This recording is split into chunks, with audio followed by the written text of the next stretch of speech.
Hello, everyone. We have something we want to share with you guys because there is some new quant updates that people just don't realize what it means moving forward. And when I say this, it's not what it means moving forward as far as just quant network. We're talking about what it means for the entire industry moving forward. When we say quant, everything, literally, this affects everything moving forward. Consider smashing that like if you haven't done so already. We want to get into this conversational piece, not just with me, but mainly with Jesse over at Apex Crypto Consulting and the one and only Channing Harrell, who can be followed over at King Channing. These guys did an excellent job when it came to straight up alpha at our X Space last Tuesday. Shout out to our brother in space, Sebastian. Did a really good job of being that narrator and host of that. Let's continue upon that with some new recent research that is really, really going to open your eyes, to say the least, for you can have an understanding of where quant fits into the mix. If anything, it's not where they fit into the mix, it's where the world fits with them through interoperability. So let's go ahead and first jump into this. And basically, I'm going to share this. If managing your crypto feels like solving a puzzle, it's time to switch to Decent Wallet. So just a few taps, you can manage, track, and secure your crypto with unmatched ease. And here's the best part. Grab your Decent Wallet at a discounted price by using the referral link below. Don't miss out on making your crypto experience smoother and more secure. It's a PDF straight from LAC. And in the publication, it's just kind of like what you saw in the title. Quant, the framework for permission blockchain networks. Yes, you heard me right. The framework moving forward. As this comes up, you're going to see specifically what it's all about. And what it's all about is kind of like what is mentioned here. On page 1 of 53, it's the whole thing on LAChain, framework for permission blockchain networks. From blockchain technology to blockchain networks. Now, what's interesting is the first mention of ISO TC 307, because when we get into it, well, basically it's the regulatory compliance. In the appendix, it talks about the blockchain networks according to ISO TC 307. More importantly, working group 5. And talking about right underneath it, LAChain scheme for the rotation of validator nodes. Now, I don't want to get too technical on the validator nodes, but the next part I want to jump into is where it mentions specifically ISO TC 307 and the whole thing also about ISO TC 307, the technical specifications, the working groups, etc., etc. On this specific one on page 12 of 53, it says, according to the ISO TC 307 Working Group 5, which is TS 23635, quote, a DLT in blockchain systems governance is an approach that comprises elements of central and decentral decision rights, where the accountability is situated within the network and where incentives are provided to reach consensus. The governance of DLT and blockchain systems oversees several key functions during the operational stage of the DLT and blockchain system, such as the enrollment of a participatory rights for participants and into the DLT and blockchain system and the contracting rules associated with the participation in DLT blockchain system. I know this is a lot to take in, but hear me out. All DLT and blockchain systems shall operate within the broader context of external legal and regulatory frameworks. Think about that and think about Quant when it comes to ISO TC 307. Their standard is the building blocks, the foundation for building on blockchain, and they're also the foundation for digital finance. So it says DLT and blockchain systems may provide guidance and on-chain mechanism for managing the operation. Managing the operation, ladies and gentlemen, through a blockchain operating system, hence the overledger. One more part about this. They believe that one of the key missing pieces in blockchain infrastructure today is the clear definition of who is responsible for what. All right, what about Quant Network being responsible for connecting the entire world moving forward? Working with decentralized technologies allows for decentralized governance mechanisms. Think about that, and also think about this, while also facilitating interoperability and increasing transparency along with many other positive aspects. All right, look at what it mentions here. Let's jump into a little bit more. It says here The orchestration vehicle emulates the role of internet service providers in the blockchain world. This must not be confused with a blockchain as a service approach, because it is not. The network orchestrator fosters principles for a social ledger whereby networks are able to achieve benefits by operating in a socially responsible manner in alignment with ISO 26000. Following the ISO TC 307 Working Group 5 guidelines, we believe that the specific tasks that compromise the orchestration can be divided into three phases: life cycle, establishment, functioning, and termination. This orchestration needs operational executing bodies to execute the different tasks. We propose two executing bodies, a technical team and a permissioning team. If you think about these teams, this is where you have the IETF. This is where you have the whole thing of SATP. And now recently, the whole thing of the SAEP.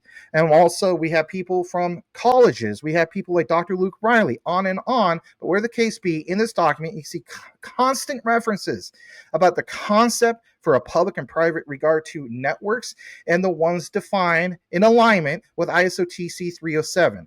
Three more citations to get into before we kick it over to these two brothers. In the appendix, it talks about types of blockchain networks according to ISO TC 307, Working Group 5.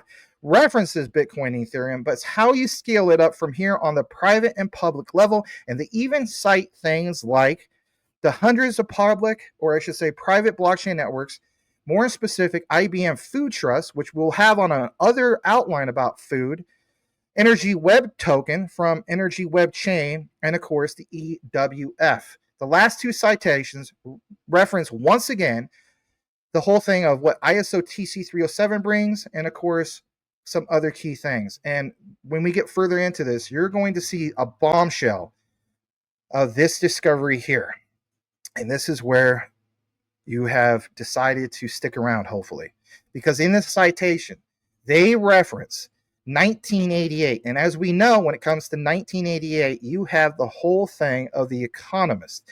So dating back to 1988, talks about specifically untraceable electronic cash, advances in cryptology, Crypto 88 lecture notes on computer science, and like I mentioned, dating back to 1988. So moving forward in these documents that we'll get into, we'll show you some examples of how the BIS not only picked Quant for the unified shared ledger, but if anything, reference some key things of who are the key participants that share this and why it matters.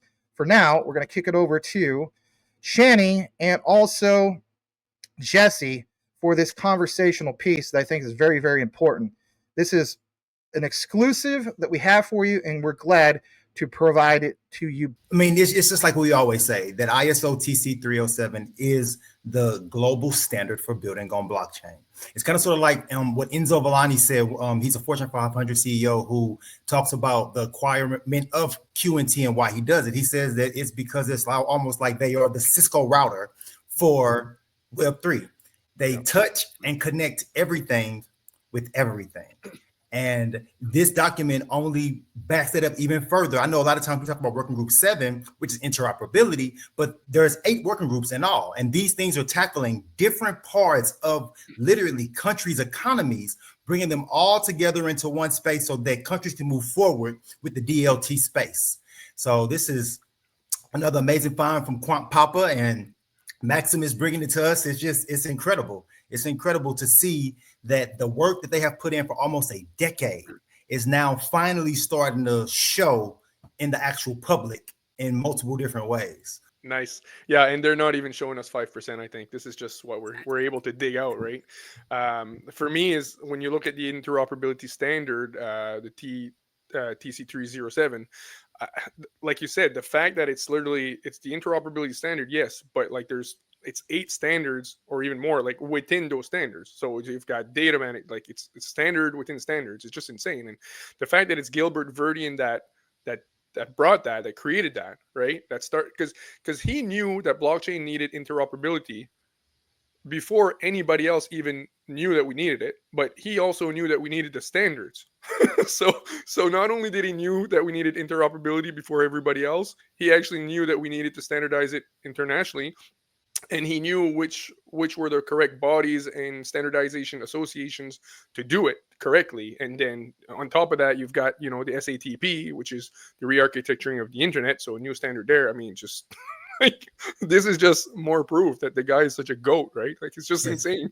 Absolute genius. And it's like But it's like what you said. And it's not only that he knew we needed a standard, but he actually put the plan in place to execute and facilitate getting the standard done, which is crazy. Like, a lot of us are not just now talking about ISO TC 307, but to know that this working group has been in place since 2016 shows you just his vision and the foresight of what he had about where this space could truly be, with the standardization and putting processes in place so that everyone could operate harmonious. And we can, like you said, the new architecture of the actual internet. Like, it's insane because in that year, like in 2016, people were still talking about Bitcoin, like Bitcoin and Ethereum. Like, it's, oh my goodness. Anyways, like yeah, no, that's my thoughts on it. Super early days of blockchain, super early days of Web3. And at that point, most people, like you said, were talking about it. But to be honest, most people had no clue even about Bitcoin. Oh no, I'm talking about the people. I'm talking about the people that knew about Bitcoin and Ethereum. I'm talking about that 1%, not even, right? Even them, they're like, and Gilbert Vernon was literally, he wrote a paper, I think almost like 15, 20 years ago, about how the internet needs to be re-architectured, because being one of the top cybersecurity experts in the world, he knew that when the internet was built, they didn't know what it was going to be. So it was not built, its original foundation was not meant for moving value. And so that's why he said the only way we can fix it is we got to create an overlay, like an umbrella over it, which is technically overledger. It's exactly what it is. It's overledger. And it's, I mean, and the way they named it perfectly futuristically. It's absolutely insane. And like I said, just the execution of it seamlessly, and how they have integrated it into multiple different standard organizations, and like you said, and like we said before, and internet protocols. And it's something that's quite incredible to know and see, starting to see the small fruits of the labor that's been put in for almost a decade now. It's crazy. And then to know that then they step out of that and then create a company to fit that like a glove, and now offering that as a service to the world. Like, it's unreal. Brilliant. And he said that we're technically right now, if you look at the internet, the growth of the internet and the adoption of the internet right now in blockchain, he says we're technically in year 1997. Going on 1998. And so the internet exploded in 1999. When the rate protocols and standard came out, the internet exploded. It was 1999. And Gilbert said right now we're 1997. Absolutely. So not financial advice, but it's time to look into it real hard. And the reason why I would agree with that 100% is because we're just now in the first year of getting true comprehensive regulation globally.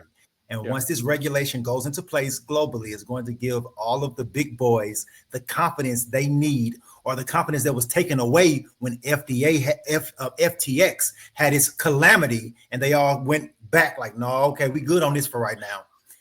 So,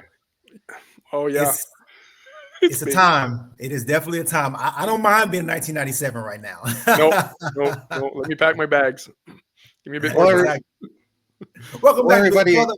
Yes, thank you. These guys mentioned the big boys. We're going to get into some of the big boys, and this will be the next part that we want to definitely jump into and why it matters. So we're going to pull up another key thing on your screen here in just a moment, and here it is. And let's just get right into what exactly I'm talking about. Shout again to Quant Papa for the key findings on this one. We do see here specifically, and I do apologize, it's a little bit blurry, but whatever the case be, you can look this up for yourself. It does, in fact, come from the Bank for International Settlements, the BIS. What they reshared here in regard to tokenized securities, or I should say equities, tokenized deposits, and, of course, the unified ledger. The unified interledger protocol. Now, for one, Jesse's been talking about this, but on the bottom part in the sky blue area, it says digital infrastructure and so on, digital signatures, electronic registries, et cetera, laws, regulations, rules. So who really reshared it? Well, again, Bank for International Settlements reposted this, and it talked about from this guy, who I think how you pronounce this, Ian, but Ian Goldfawn. Financial inclusion can help boost LAC's potential together with BIS. As part of our ongoing partnership, we are launching FuSSE. This joint project aims to increase financial inclusion to reduce poverty. The project offers central banks open source technology. And of course, we're going to jump into why this all matters. Now, Tokenizer did talk a little bit about the whole thing of FuSSE a while back on his particular channel and so on. But whatever the case be, I want to pull up some key things about this before we kick it over to Jesse and Shannon here in a bit. So in the reference, what you see here on the top about specifically where it says these things like electronic registries, what about electronic cash, right? Well, back to the citation in the reference from LAChain frameworks for permission blockchain. Well, it says here on page 51 of 53, it gets interesting, okay? Because specifically back to 1990, right? Keep in mind things about like David Schwartz and his patents that both myself and Jesse have pointed out. You know, long before Bitcoin, there was, for example, Ripple XRP. Long before Bitcoin, back in 2001, there was things like Quant. It wasn't called Quant then, it was called Neo. So in this example, you see in the citation, dating back to 1990, untraceable electronic cash. Okay, that's important to reference that. The other thing is the other citation in regards to Satoshi Nakamoto, of course, for the Bitcoin white paper, peer-to-peer electronic cash system. Now, we want you, of course, to draw your own conclusion about some of this, but even when we get more into the nitty-gritty of it all, well, this is where this comes up. Enter this. Boil it, mash it, stick it in a stew. Get ready for a world currency. Now, for some people, they're going to get technical. They're going to say that is Stellar XLM. Well, kind of close as far as the logo. Some people will say, no, that only has one line. That's Cosmos. Whatever you want to call it gets interesting because sometimes it's not what's on the surface. Sometimes you just literally need to get more into it. And when we do get more into it, like you see also on the page, it's the whole concept of what? The trust machine. How the technology behind Bitcoin could change the world. Gilbert Verdia has mentioned numerous times about when BTC or Bitcoin originally came out, that he was just like, I tried to introduce this to the United Kingdom. They weren't quite ready for it all and whatnot. Right. They're not ready for it all because at that particular point, the technology behind it wasn't quite ready to necessarily change the world, but it was disrupting it. Where do we go from that disruption? And of course, before we kick it back to these two brothers, it's the citation once again. Because when we go to link.springer.com, in my own findings, again, shout out to Quant Papa, but this one I've elaborated. Well, there's this document, and it's called Untraceable Electronic Cash. Yes, the citation that you saw from the original LAChain document. Because when you get into this, this is a 9-page document that talks specifically about untraceable electronic cash. 4 times it mentions this specifically. And again, why bring it to you? Well, when I bring it to you, here's the document. And in that, it mentions this, and I think it's very important to get into it. It says generating electronic cash should be difficult for anyone unless it is done in cooperation with the bank. The RSA digital signature scheme can be used to realize untraceable electronic money as proposed. The money might be on the form where in some composite whose factorization is known only to the bank, and F is suitable in a one-way function. The protocol, think about that, for issuing and spending such money can be summarized as follows. And I don't want to get too technically weirded out with this, but they have a breakdown of it all. If anything, this dates back a very, very long time ago, again, back to roughly 88 or 1990, and think about who would have taken this and provided not what would be considered blockchain, but a distributed ledger technology. Was it David Schwartz? Well, I think that might have been the answer. And of course, some of these other key participants. Neo, back in 2001 with Gilbert Verdia, and how that became later on Remit, and then obviously Quant Network. But whatever the case be, this was rolled out. This was written many, many, many years ago that you need to have some kind of form of an electronic cash system. All right, as we get further into this, I want to point out this. because we did point out the whole thing of 1988. And in the reference from Springer.com, it talks about specifically the advances in cryptology. Again, back to the whole thing of what we just mentioned earlier when it came to The Economist. So many people are going to focus on 1988, but in reality, it gets much more deeper than just 1988. And what we see here actually dates back to, yeah, you saw it right, even crypto in 1984, technically speaking. That's a big deal moving forward. All right, before we get into all of it, things popped up because you guys have heard us mention specifically the want and need for a blockchain operating system. Again, the citation. You get the book if you choose to do so. It's called Advances in Cryptology, Proceedings in Crypto, 1984. Anybody ever read the book? 1984, one of the best books ever written, in my opinion. But whatever the case be, it's an overview of how this all came together. And in the book, they specifically mention this, and this kind of bugs me to a sense. It's the topic of Zor. And no, I'm not referring to Sora Mitsu with Zor, but it mentions Zor condition and shows that any generator satisfying this condition can output the bits in each multiplication. We show that Zor condition is satisfied by the least significant bits of the specific thing. Okay. Bottom line is this: if you get more into the weeds about this and nerd it out, it references back then about an operating system. Back in 1984, yeah, so interesting because even when you get further into it, if you look into what's referred to as stackoverflow.com, it says Zor stands for exclusive OR. It's used in cryptography because it lets you flip the bits using a mask in a reversible operation. Is this where we get the term flip of the switch? Well, not necessarily. That's kind of a coincidence, but it's interesting to see the terminology. And of course, this brings in the Quant network. Because when you look into Quant network for Zor condition, we come to the conclusion that Quant is truly at the forefront of it all. Quant Network has expressed interest in quantum technologies. Well, no duh. But Zor is a fundamental operation in quantum computing, especially in quantum key distribution. Quantum Zor, often implemented as controlled, not gate, is a key building block for quantum circuits. Hence the last particular thumbnail that was shared on Jesse and my channel about a quantum financial operating system. Boil it, mash it, stick in the stew, because if you didn't see that video, now you know where we're getting the references. This is no fluff on these channels. We provide the deep dive content for a reason. Now, how about this? This gets really interesting. Network protocols. Zor might be used in network protocols within the overledger to implement certain routing addressing schemes. For example, what you see here, but to utilize distance calculation between nodes. What about all nodes moving forward? And this key note before I kick it back over to Jesse and Channing. Quant network and interoperability. Quant network's core product, Overledger, is designed to enable interoperability between different blockchains and networks. And look at this. This is beautiful. Even AI agrees with everything.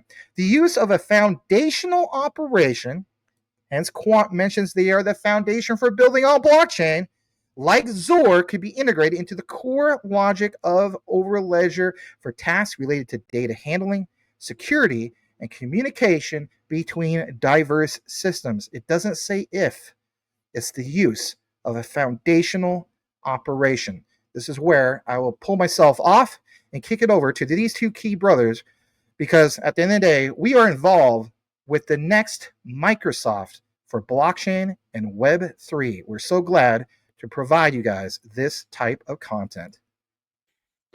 Oh my goodness. How are we supposed to keep this video below like 100 hours? Oh my goodness. What a document. Listen, if you see at the first what Maximus showed there, you see Alice and Bob, and I know that's a term that's used loosely and probably in giving examples of someone paying somebody, but every time David Schwartz is giving examples, he's using Alice and Bob. And David Schwartz was awarded the patent in 1989 when he was working at one of the most powerful three-letter agency in the world. Okay, and he was awarded a patent in 1989, which is the year after the Rising Phoenix article came in, which describes a new world currency that would help to facilitate global trade and so on, and it would be controlled by the IMF. That was the proposition in that article, because a lot of people don't read the article, but that's what it is. I had the AI just tell me what the article is saying. So he receives the patent in 1989. The article comes out in 1988, and then we see proof of cryptography 1984. It would make sense. They're working on cryptography 1984, and then he gets the patent like 5 years after, right? So, I mean, that's why I always say, like, David Schwartz is one of the creators of Bitcoin.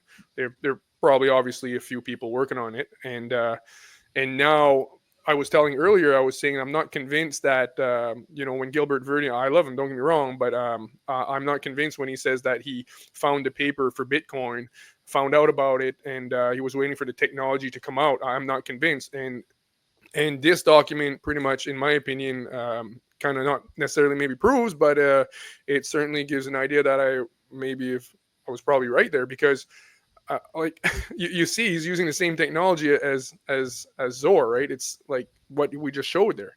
So, because to me, it doesn't make sense that Gilbert Verdian would not know about the technology until 2010, a guy at his level.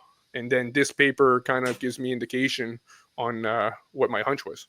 Yeah. So as far as the whole cross-border, currency thing, this is exactly what Enbridge, Project Rosalind, Project Hamilton, Project Agora, Project Meridian, Project Mandela. This is what all these projects have been doing. They have been setting up the stage for it to be no borders as far as currency is concerned, period. And the groundwork that has been being laid, we think about Gilbert Verdian, right? Someone with that level of technological advancement as far as computing is concerned, I can see him at like age 6 taking apart a computer. Does that make sense? That's how far in advance his mind is when it comes to this whole realm of the internet, period. Not just crypto, not just Bitcoin, but the entire architecture of the way the internet works day to day. And that's how he came up with the processes of, hey, let's start trying to send value via the internet, because when dissecting the internet, he figured out, well, this is good for this, but it's not good for trying to actually send some type of value across it. So he has been thinking about the internet in a way that most of us couldn't even compute on a regular day. And that's just him just thinking about it for 10 seconds. So with that foresight, and moving from 84 to 2016 to where we sit now in 2025, it shows in everything that he has been able to do globally with things like the IMF, with things like the Bank of International Settlements, with things like Secure Asset Trading Protocol, the IETF, and all of these huge people like the World Economic Forum. We're talking organizations that shape the entire way the world operates. And he has coupled himself with these organizations, and then coupled his technology with these organizations, so that it can truly bring his childhood maybe vision to life of being able to truly send value over the internet. And he's done a seamless job with doing so. Or maybe it was coupled with them for years before, right? Absolutely. Probably been coupled with them the whole time.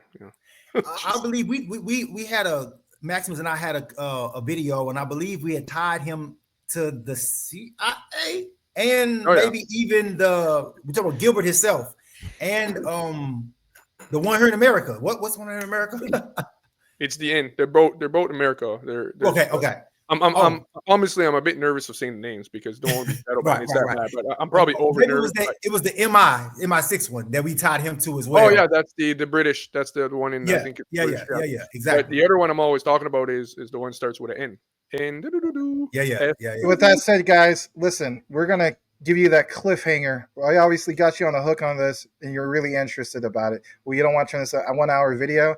You're going to have to tune in for tomorrow's program, where you elaborate a little bit further from this. But whatever the case be, simply just type in this keyword if you listen to the entire outline, and type in Microsoft OVN.